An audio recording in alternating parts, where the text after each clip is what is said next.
The sand isn't sand anymore. It's a slurry of coral, smoke, and blood, thick enough that every step drags like wet cement. A Marine drops flat as a burst of machine gun fire rips over his helmet, splintering the wooden seawall inches from his face. The air tastes like burned cordite and salt. The tide keeps rising, pushing bodies back toward the reef. Someone is shouting for a medic, but the surf swallows the words. He looks up and sees it, the stretch of open ground he has to cross. 40 yards of nothing. No cover, no pause. Just the certainty that the next sprint might be his last. How do you keep moving forward when the ocean behind you is turning red and there's nowhere left to go? Here's the thing about Tarawa. Nothing about it should have taken 3 days. A single square mile of coral, barely above sea level, guarded by fewer than 5,000 Japanese defenders. On paper, it looked simple.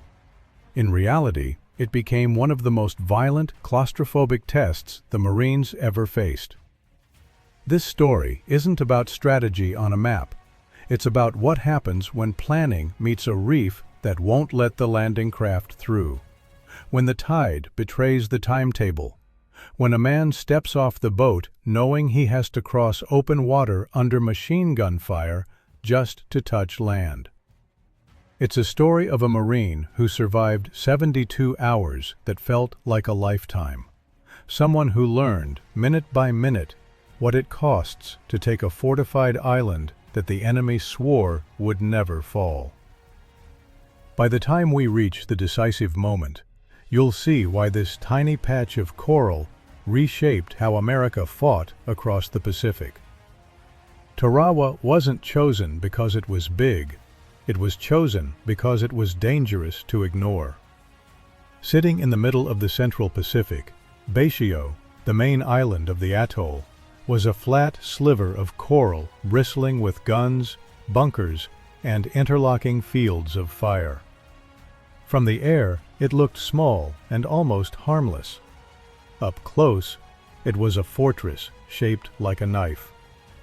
For the Americans, the path to Japan ran through the Central Pacific, and Tarawa was the doorway. If they couldn't take this island quickly, the entire island-hopping strategy risked slowing to a crawl. Every supply line, every timetable, every next move depended on getting this right. But right was already slipping away. The geography alone was a warning. The lagoon was shallow, unpredictable, and, critically, rested on a coral reef that no one fully understood. The Japanese commander, Admiral Shibasaki, had fortified every inch of Betio with trenches, machine gun nests, 8-inch naval guns embedded in concrete, and a defensive belt that could cut into advancing Marines like a saw blade. His men were well dug in, well supplied, and prepared to fight to the death. On the American side, the 2nd Marine Division carried confidence anchored in experience, but also fatigue. They had fought hard in earlier campaigns. They knew amphibious assaults were a gamble. Still, they expected the naval bombardment to do most of the work. Battleships, cruisers, and destroyers lined up offshore, ready to pulverize the island into submission. The assumption was simple: hit the island hard enough and resistance would crumble. But assumptions in war are like paper roofs in a storm.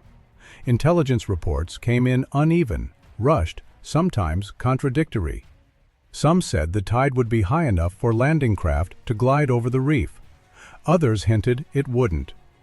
Marine officers debated it until the last minute, but the plan moved forward anyway. Here's where the first miscalculation formed. The amphibious tractors, the LVTs, could crawl over the reef, but there weren't enough for every wave of Marines. Higgins boats, which carried the bulk of the assault force, needed deeper water. If the tide stayed low, those boats would stick, forcing Marines to wade hundreds of yards under direct fire. Everyone hoped the tide would rise. No one had a guarantee. And in the background, across the intelligence rooms back in Hawaii, Tuesday's intelligence, the warnings about Japanese fortifications and rising complexity of Pacific defenses were piling up. Tarawa wasn't just another island, it was proof of what was coming. And later, in the factories we see on Friday, America's answer would take shape in steel, engines, and production lines built to overcome exactly this kind of nightmare. The Marines didn't know that yet. They only knew they were heading toward a reef, a fortress, and an enemy who believed no American would ever set foot alive on Betio. The board was set. The clock was moving. The tide, quite literally, was the question. Dawn breaks with a false sense of order. Battleships fire in slow, deliberate rhythm, each shell a rolling thunderclap that shoves the air outward in hot waves. Columns of black smoke rise from Betio, curling into the sky like torn fabric. From a distance, it looks decisive. From the decks of the transports, it looks like victory already taking shape. But inside the LVTs, the feeling is different. Marines crouch shoulder to shoulder, water sloshing around their boots. Engines growl. The salt spray stings their eyes. Ahead, the island seems close enough to touch, but the reef is closer.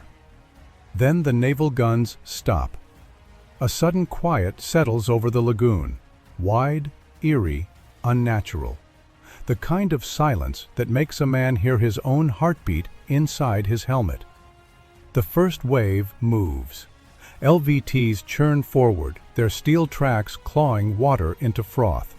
The Marines inside grip their rifles, waiting for the return fire everyone expects. For a few long seconds, nothing happens. And then the Japanese guns come alive. Machine guns stitched into the seawall unleash a flat, unbroken roar. Concrete pillboxes flash with muzzle bursts every few seconds. Mortar rounds begin dropping around the LVTs, kicking up water plumes that tower over them. Halfway to the beach, the first LVT disappears into an explosion.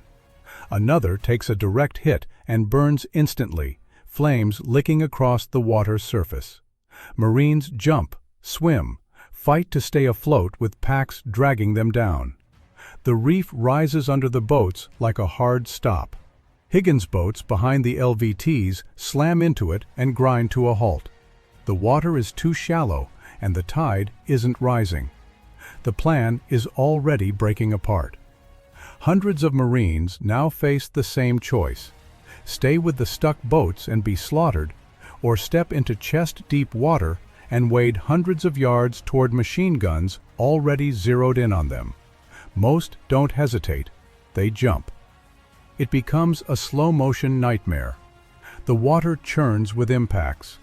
Rounds snap past their ears. Men disappear beneath the surface and don't come up. The current pulls them sideways, closer to the reef, closer to the bodies starting to drift. The pressure keeps climbing. Every yard forward costs a life. Mid-morning, the first wave reaches the beach, or what's left of it. The seawall is splintered. Sandbags are shredded. Smoke rolls sideways across the ground like crawling fog. The Marines have made it to cover, but they're pinned flat, pressed against the low wall, unable to move. The second wave is still out in the water, taking fire that never stops. Reports ripple down the line. LVTs destroyed. Boats stuck on the reef. Radio drowned. Casualties heavy. Officers try to reorganize, but the confusion is total. Units mix, break, reform. Squad leaders drag whoever is still alive into makeshift clusters. No one can hear orders over the Japanese guns firing from bunkers carved into coral. And then comes the twist everyone feared. The Japanese artillery, silent all morning, finally opens fire. Shells hit the lagoon. The shock waves punch into the Marines wading in. Whole lines collapse. For a few minutes, it looks like the assault might fail right there in the water. But the third wave, those in the last functioning LVTs, pushes through the chaos and crawls over the seawall, ripping open a small pocket of ground behind the beach. It's not much, but it's enough for someone to stand, look around, and finally see what the battle truly is. Not an assault, a knife fight on a sandbar. At 10:30 a.m., a group of Marines spot a break in the enemy fire pattern, a narrow angle in the interlocking fields of fire. They sprint through it, ducking behind wreckage and rubble, and begin clearing bunkers one at a time with grenades and rifle fire. Every bunker they take widens the foothold. Every destroyed pillbox weakens the defense that was supposed to be unbreakable. The decisive turn isn't a single moment. It's a series of tiny, furious victories measured in feet. By early afternoon, a path inland opens, still narrow, still lethal, but real. Those first 60 yards of beach become a world unto themselves. The air is so thick with smoke that shapes blur into silhouettes. The ground shakes constantly, sometimes from American shells, sometimes from Japanese counterfire. Marines huddle in craters so small they can't lie flat. The sand is hot enough to burn skin. Reports describe Marines fighting in conditions where they couldn't tell if a bunker was 10 yards away or 50, where machine gun fire cut patterns into the sand like sewing needles, where men fired at shadows because waiting to confirm a target usually meant dying. The bodies pile up against the seawall. Some are men who drowned trying to reach the shore. Some are those who were pulled down by their own gear. Some are those who ran the last 10 yards and didn't make it. And yet, through the chaos, the line keeps inching forward. A flamethrower team burns through a cluster of defenders holding the center line. Engineers blast open concrete casemates with demolition charges. Riflemen crawl, sprint, collapse, and rise again, advancing between shattered palm trees and burning debris. Inside the bunkers, Japanese soldiers fight with a ferocity fueled by a philosophy that forbids surrender. Even wounded defenders hold their posts to the last. Every one of them forces the Marines to pay in blood for each advance. The emotional toll builds. Exhaustion, shock, a creeping sense that the island is consuming everything they brought with them. No one knows what hour it is anymore, just that they're still alive and still moving. By the time the sun dips toward the horizon, the beachhead is no longer collapsing. It's expanding. Marines push across the airstrip, clearing the island in jagged steps. The Japanese still hold strong points, massive concrete positions that take hours to reduce. But the momentum has shifted. The defenders who swore the island was impregnable are beginning to understand the truth. The Americans aren't stopping. They're bleeding, but they're not stopping. And the Marines realize something too, something that settles heavily into everyone who survived the landing. This was the cost of learning how to take a fortified island. This was the future of the Pacific. The smoke thins just enough for the horizon to show. The tide begins to fall again, revealing the reef, and the long trail of bodies still floating near it. And then everything changed. When the shooting finally dies down, the scale of what happened becomes unavoidable. Tarawa is barely a mile long, yet it holds more destruction per square foot than almost any battle the Marines had fought before. What's left of the Japanese garrison lies in ruined bunkers and collapsed trenches, nearly all killed, just as their commanders intended. For the Americans, victory feels different. It's real, but it's heavy, hard-earned. Nothing about it looks clean. Strategically, Tarawa forces a reckoning. The Marine Corps now has proof of what the Central Pacific Campaign will demand. Not quick amphibious landings against disorganized defenses, but brutal, systematic fights against fortresses built for annihilation. The lesson is stark. If an island this small can cost so much, what happens when they hit larger ones, with higher terrain, with deeper garrisons, with months of preparation. Commanders studying the battle's reports begin rewriting invasion doctrine almost immediately. New landing craft, better intelligence, stronger pre-landing fire, specialized teams for bunker clearing. Tarawa becomes the blueprint, its mistakes turned into pages of instruction that will shape the next 2 years of war. For Japan, the aftermath carries a different message. Their defensive model worked exactly as designed. Inflict the highest possible casualties, force hesitation, and hope America pauses long enough for Japan to reinforce the next line of islands. But what they misjudge is resolve. Tarawa doesn't deter the United States. It ignites something harder, more focused. The factories rolling on Friday's episode are the proof. America is about to industrialize the solution to Tarawa. At home, newsreels showing the cost of the battle shock the public. This is one of the first times Americans truly see what the Pacific War looks like at ground level. There is no romance in the footage, just mud, fire, exhaustion, and sacrifice compressed into 72 hours. And for the Marines who survived, the island never really leaves them. The sound of the reef, the feeling of sinking into water heavy with debris, the memory of that first sprint toward the seawall. Those details become part of the story they carry long after the island is secure. Tarawa is in American hands, but the cost echoes. If you love real World War II stories that sound unbelievable but actually happened, subscribe for more. What happened next on this tiny island reveals something even deeper, something most history books barely mention. Tarawa wasn't just a bloody lesson in amphibious warfare. It exposed a blind spot that no American commander fully appreciated until the battle was over. The Japanese hadn't simply fortified an island. They had engineered a defense built around predicting American assumptions, tide charts, landing craft capabilities, the timing of naval bombardment, even how Marines were likely to cluster under fire.